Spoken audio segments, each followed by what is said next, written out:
Grčki doktor Hipokrat je u 5. stoljeću prije nove ere začeo ideju da doktori prije stupanja u službu trebaju položiti zakletvu kojom se obavezuju na humanost i poštivanje doktorske etike. U zakletvi se pored ostalog navodi: Svečano obećavam da ću svoj život staviti u službu humanosti. Svečano obećavam da ću svoj život staviti u službu humanosti. Najvažnija briga će mi biti zdravlje mojega pacijenta. Najvažnija briga će mi biti zdravlje mojega pacijenta. Apsolutno ću poštovati ljudski život. Apsolutno ću poštovati ljudski život.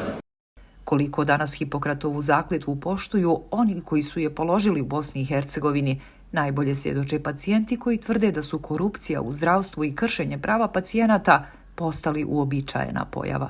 Znate svi otprilike da djevojčica bila na operaciji, da je s nekim propustom izgubila život. A ko je kriv? Ja znam da sam predala dijete, da je bilo više ljudi. Nije bio jedan čovjek pa da ga ja mogu kriv. To je bilo 6, koliko ja znam ljekara. Ko je od njih kriv, ko je napravio taj propust, ja ne znam. Nismo znali da nisu verifikovani aparati, nismo to ništa znali dok se ovo nije desilo sa Dženom. Nismo znali da doktorica nema tu licencu. Čak i kad su nam rekli da je curca u kritičnom stanju, da je žena, da je mozak spaljen, imali smo opet neku nadu da će nešto biti bolje, da će se promijeniti, da će doći sebi. Ali kad god smo otišli, svaki put su nam rekli da nema nade, da će ostati živa uopšte. Nije niko preverao da li doktorica ima licencu, ko to nije uradio svoj posao, mi ne znamo. Ali neko sigurno nije. Kao otkud oni da rade ako aparati im nisu verifikovani?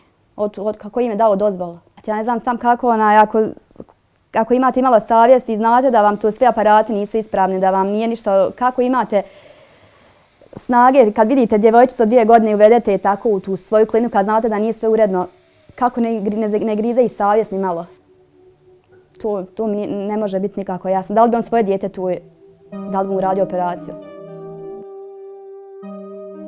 Tražila sam, trebala mi je zdravstvena usluga i operaciju da izvršim i prijavila se i sve i doktor me pregledao.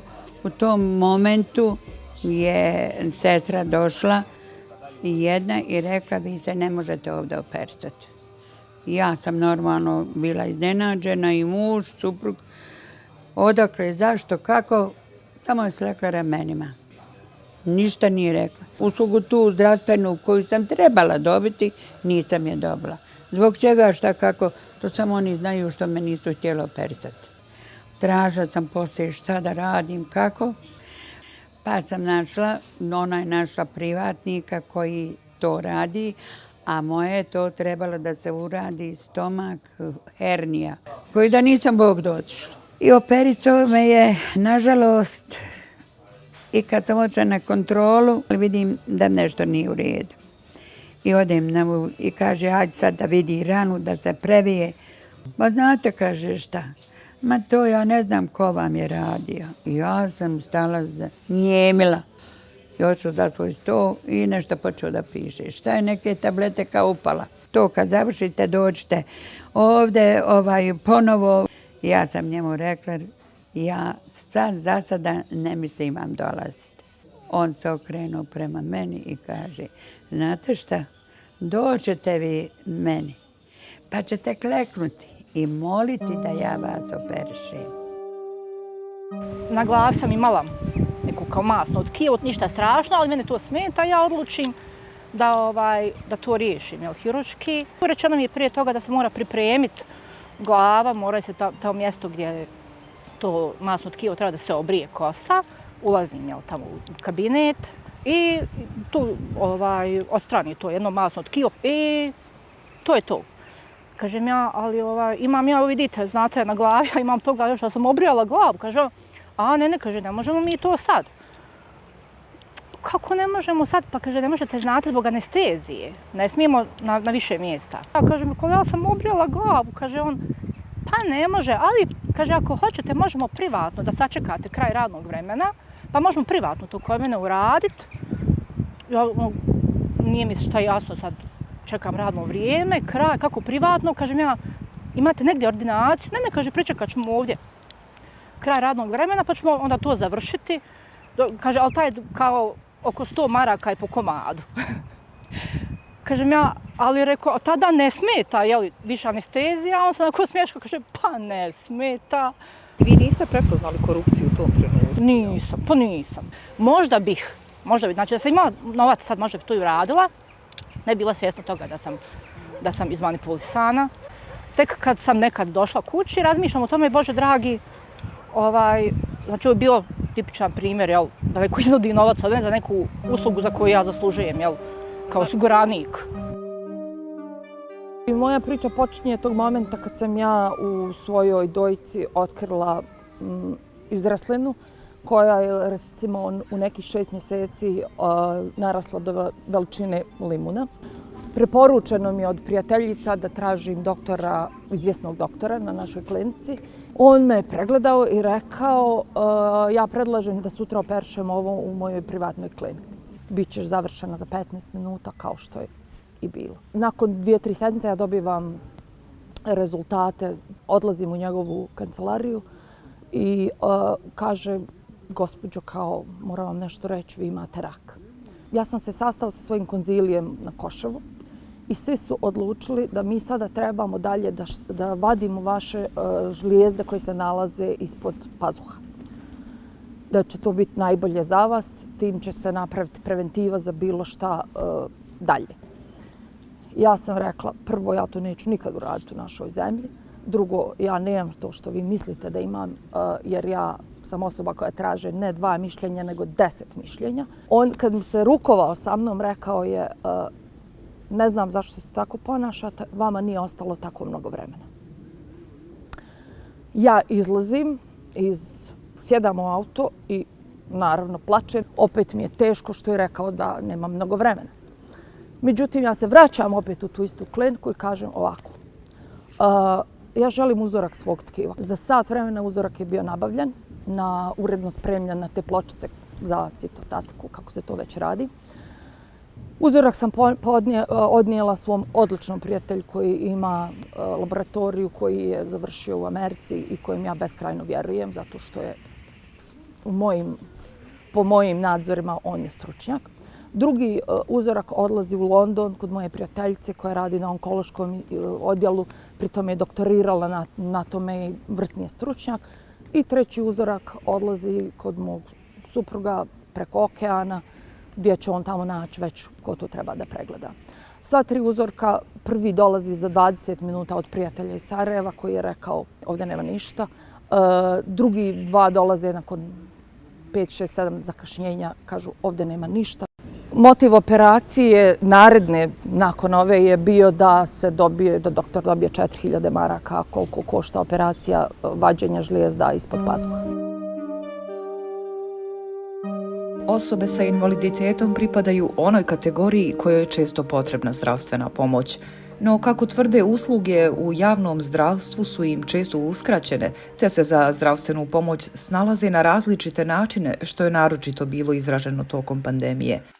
Recimo ja u zadnje 2 godine od kako je počelo ovo sve, većinom je to, znači privatne su klinike u pitanju, sve preglede koje sam trebala, znači privatno sam išla, nisam uopšte mogla doći do doktora, a i ako hoćete da dođete, jako je teško jer neki od odjela čak nisu ni prilagođene za korisnike, recimo invalidskih kolica, nemaju prilagođene krevete, pa je onda to zna biti problem. Ja imam inače periode proljeće, jesen kada dobijem bronhitis i dobila sam taj svoj bronhitis, a tek je počela korona i tad sam pokušala doći do svog poručnog ljekara. Čim sam došla na vrata, sestre nisu mi dale da dođem do doktora, počele su galamiti, vrištati na mene. Šta sam došla, imam li temperaturu? Ja tad ni temperature, znate, nisam imala. I objašnjavala sam da se nigdje ne krećem jer tad je vladala panika, znači nisam izlazila iz kuće. Pokušala sam objasniti, međutim oni su mene automatski preusmjerili na COVID ambulantu gdje se doktorica u COVID ambulanti nije mogla doći sebi da su me poslali. Da me moja doktorica uspjela primiti, ona bi znala da je to moj bronhitis, međutim evo 2 godine ne možeš uopšte doći do doktora. U analizi o korupciji u zdravstvu iz perspektive pacijenata koje su 2021. godine proveli udruženja Stop Mobbing i KAP. Čak 78% ispitanika na ukupnom uzorku 2000 osoba izjasnilo se da se liječi privatno zbog nemogućnosti dobijanja adekvatnih usluga u javnom zdravstvu, za čiji rad izdvajaju sredstva svakog mjeseca. Vrlo često doktor koji radi u javnom zdravstvu naručuje pacijente u privatne ordinacije. Struka zna ko uzima novac od pacijenata. Da li u ovoj korupciji koja se u zdravstvu je više nego jasno da postoji, učestvujemo svi mi ovdje, i zdravstveni radnici, vi koji sjedite i građani, da, učestvujemo. Mi zdravstveni radnici, ljekari, sad ću vam reći otvoreno, znamo koje kolege uzimaju pare od svojih pacijenata i šutimo. Kao što znate, a svi ste u ovome učestvovali, neki više, neki manje, neki duže, neki kraće, da su javno-zdravstvene ustanove u kantonu Sarajevu praktično politički plijenovi koji nakon preuzimanja vlasti se dijele prema strankama.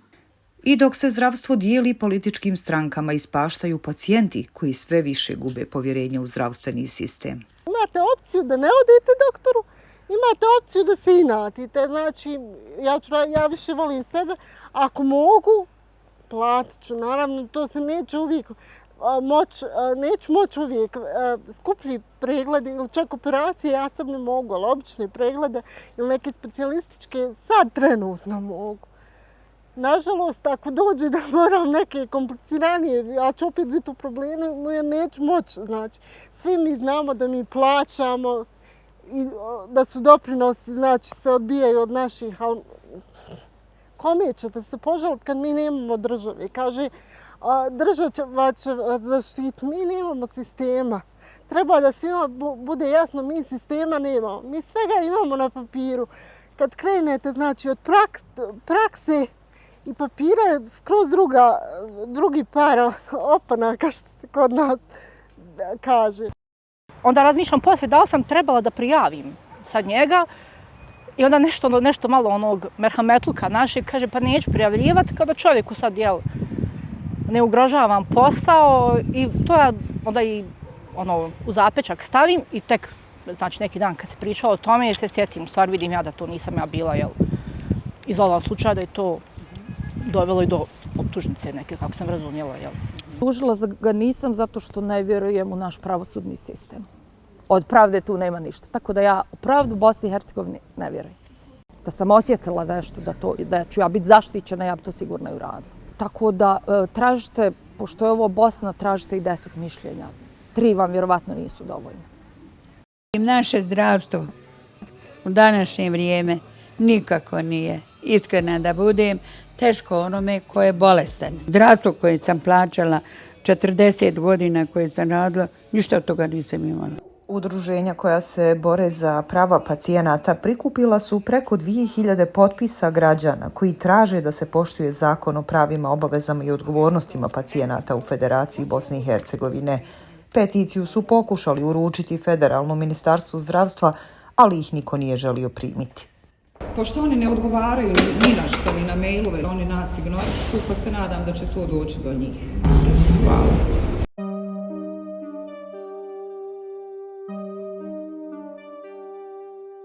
Mi smo za njih, niko i ništa. On jednostavno, evo dijete je nestalo i šta, ukopaš dijete i to je to, završi se na tome. Da su radili svoj posao kako treba, da su provjerili te aparate i te licence, da su odradili svoj posao, ne bi došlo do ovog sigurno.